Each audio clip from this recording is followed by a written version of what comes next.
Las redes de cuidado son campos relacionales de reciprocidad que permiten la regeneración de la vida desde la corresponsabilidad. Se tejen entre seres humanos, pero también de estos, con la naturaleza en sus diferentes formas de vida, con la ancestralidad y con lo que se puede denominar lo sagrado. Estas formas de convivencia están siendo erosionadas en el mundo hegemónico contemporáneo y, sin embargo, al mismo tiempo se regeneran redes de amparo, de comunidad en diversas experiencias. Son una búsqueda y un campo posible de resistencias y reexistencias. Por ello, en el presente capítulo, conversamos un poco sobre estas redes de cuidado y su relación con los bienes comunes y la gestión de lo público. Muchas veces cuando se habla de cuidado compartido, de las relaciones de amparo, la idea es que la falta de condiciones es un factor clave para el trabajo colectivo. Es para sobrevivir, para garantizar condiciones de reproducción de la vida, que muchas personas unen esfuerzos y actúan de manera conjunta. Un ejemplo concreto en las ciudades, por ejemplo, son las ocupaciones de los sin techo, que frente a la precariedad de la ausencia de vivienda y de servicios básicos, se organizan colectivamente con lazos comunitarios que mantienen niveles mínimos de cuidado y de amparo. Por un lado existe la búsqueda por la autonomía y la independencia, o lo que también podría ser llamado de libertad, el deseo de existir como sujeto singular. Por otro lado, sin embargo, está la necesidad del encuentro colectivo, de la agregación y del compartir. El encuentro entre estos dos anhelos está en el campo de las tensiones, a veces complementarias, a veces duras, de nuestra configuración subjetiva como sujetos, como personas. En una comunidad esa tensión entre los espacios colectivos y los espacios singulares existe, pero se resuelve a medida en que cada miembro cede parte de su autonomía en pro del bien común. La defensa del bien común es el lugar privilegiado para la resolución de problemas, el lugar límite en la resolución de tensiones entre independencias frente a los procesos colectivos. En la construcción de la modernidad la situación es diferente. Uno de sus fundamentos es la separación de las esferas de la vida, el distanciamiento del mundo, del trabajo y de las relaciones económicas de los demás aspectos como la espiritualidad, los valores, el ocio, la estética y la acción política acaban compartimentados. Todo comienza a convertirse en esferas autónomas y se pierde la integralidad de la vida. Los lazos articuladores de la vivencia colectiva terminan rotos. Sin mecanismos de convivencia o costumbres para la resolución de cuestiones comunes, se radicalizan las salidas individuales, que a su vez necesitan ser reguladas. Una sociedad formada por individuos aislados, ciudadanos y ciudadanas, o en terminología del neoliberalismo, consumidores y consumidoras, necesita normas y leyes que regulen la convivencia. Los espacios colectivos y las redes de cuidado se disuelven, dando lugar a la normativa de la institucionalidad.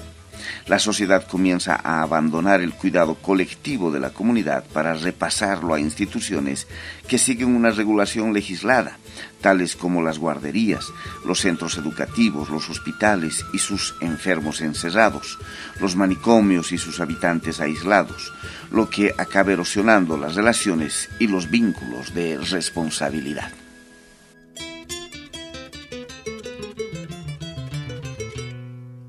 Un elemento importante que impulsó el proceso de desarrollo neoliberal tiene que ver con el fenómeno de las multitudes. El fenómeno de las multitudes y la creencia en vínculos masivos por medio del consumo son elementos determinantes en la formación del sujeto neoliberal. El fanatismo en el fútbol es un buen ejemplo para comprender esta cuestión.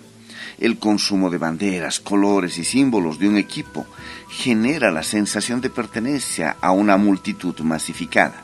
Ser parte de la hinchada, sin embargo, no lleva necesariamente al establecimiento de relaciones de cuidado. Pueden ocurrir vínculos durante el ritual del fútbol, en medio de la hinchada y los cánticos, pero normalmente fuera de ese momento no queda ninguna relación de cuidado. Se trata de una pertenencia muy volátil. La falta de enraizamiento en un territorio y de lazos más fuertes con una comunidad exige un seguimiento de los procesos de evolución de la moda y, en el fondo, del consumo. Junto con la necesidad constante de consumo, viene el miedo a los lugares públicos y la desconfianza hacia el otro. En el imaginario del neoliberalismo, los espacios abiertos son inseguros. Es donde ocurren robos y violencias, generando nuevamente esa sensación de vacío y desconfianza de los demás, incluso de los vecinos, compañeros de hinchada o de los que comparten el centro comercial, y eso a su vez genera una sensación de desamparo, de soledad e imposibilidad de establecer vínculos. En consecuencia, cuanto más inseguros somos, más consumimos.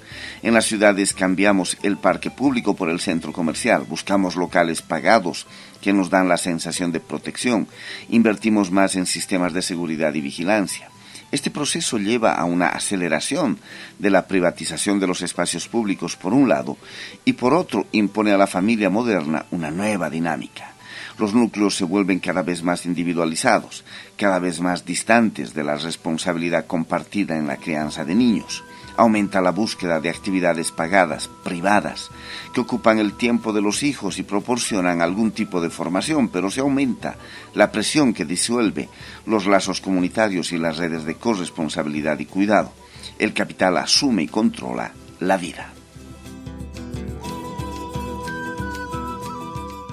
Otro aspecto a considerar en el sistema actual es la presencia del Estado en territorios donde antes no llegaba.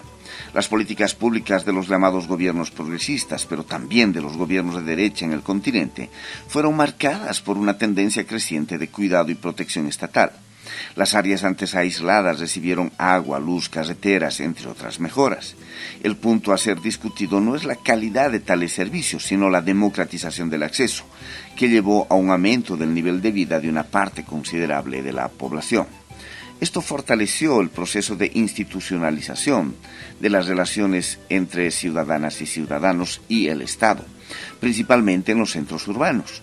Por supuesto que hay representación de la sociedad civil organizada, pero en ese nuevo orden son los sujetos individuales que fundamentalmente negocian sus derechos, sin intermediación directamente con el Estado.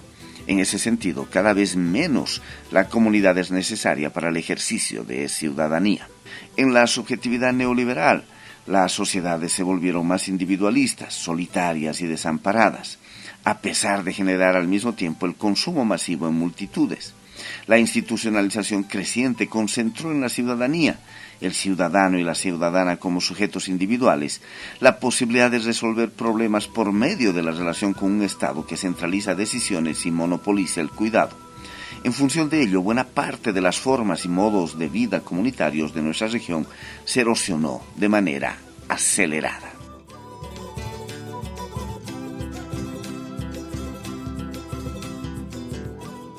La lógica del mercado neoliberal y la lógica del Estado proveedor, que monopoliza la gestión de lo público, se han convertido en tendencias hegemónicas, pero no por ello han logrado dominar el conjunto completo de las dimensiones de la vida.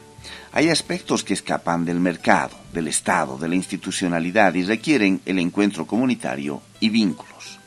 En momentos de precariedad, en la lucha por la tierra, por alimentos, por un techo, cuando ni el mercado ni el Estado proveen medios de vida y supervivencia, las personas se juntan para resolver problemas de manera articulada, compartida, a veces en situación conflictiva, pero esa es la búsqueda de un lugar de amparo y protección. Así como en situaciones de precariedad también hay otros espacios de articulación, como partidos y sindicatos, las iglesias o incluso el crimen organizado y sus facciones. Las experiencias de comunidad tienen una triple dimensión cuando se trata de redes de cuidado. El primer elemento es que muchos lazos de comunidad se basan en el origen común de las personas. Somos negros o indígenas, o mujeres o jóvenes. Somos de un mismo barrio, de una misma aldea, de un mismo territorio. La territorialidad puede ser un aspecto importante, incluso fundamental, en la configuración de la comunidad. Esta territorialidad, en un mundo contemporáneo, también puede ser virtual. Existen comunidades que no ocurren solo en territorio físico, que pueden ser buscadas, como las de grupos de WhatsApp. Claro que quienes tienen como referencia un territorio físico, como una aldea o un barrio, viven en su cotidiano la pertenencia a tal lugar. En este caso, los vínculos relacionados a un origen común son también mucho más fuertes. Ya en los campos virtuales, tales lazos pueden ser más frágiles, incluso pueden llevar a una persona a modificarse para poder formar parte de una comunidad, causando un tipo de desarraigo. Un segundo elemento es que la comunidad, para ir configurándose, necesita la construcción de una subjetividad, de afectividades y encuentros de cariño. Este vínculo se va solidificando en la medida en que los sujetos que se encuentran pasan a sentirse parte unos de otros. Es decir, cada uno de los participantes es importante para la existencia de los demás en este campo comunitario. Surge una noción o sentimiento clave para las redes de cuidado, que es la incompletitud.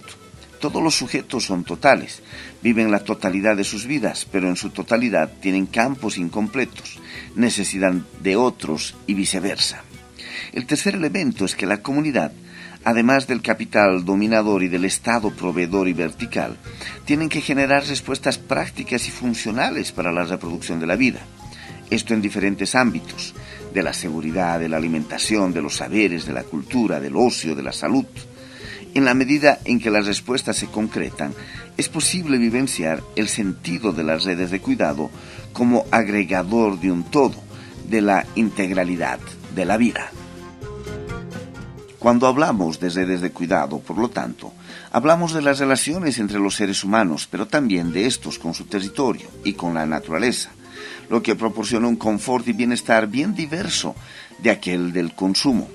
Más allá del vínculo con el territorio también conecta con lo que podemos llamar sagrado y las ancestralidades. La comunidad y sus redes de cuidado remiten a orígenes comunes, un campo histórico común, un campo de saber, un campo discursivo, narrativo mínimamente común. Esto fortalece los lazos de amparo, cuando ese vínculo con la ancestralidad es retomado. Una memoria trae al presente lo que fue antes. Se genera un cuidado con esa memoria y ancestralidad, un vincular con el todo. En esas redes de cuidado que extrapolan las conexiones más allá de las relaciones humanas, aparece el elemento de la provisión, algo muy distinto de la acumulación. En la medida en que el grupo pasa a ser corresponsable por el territorio, su sagrado, su ancestralidad y sentidos de vida, la providencia es garantizar que la reproducción de la vida sea posible para todos. Las fiestas, los rituales, el propio fútbol o los cultos religiosos no son más elementos de salvación de la sociedad, sino campos de corresponsabilidad y espacio compartido de cuidado.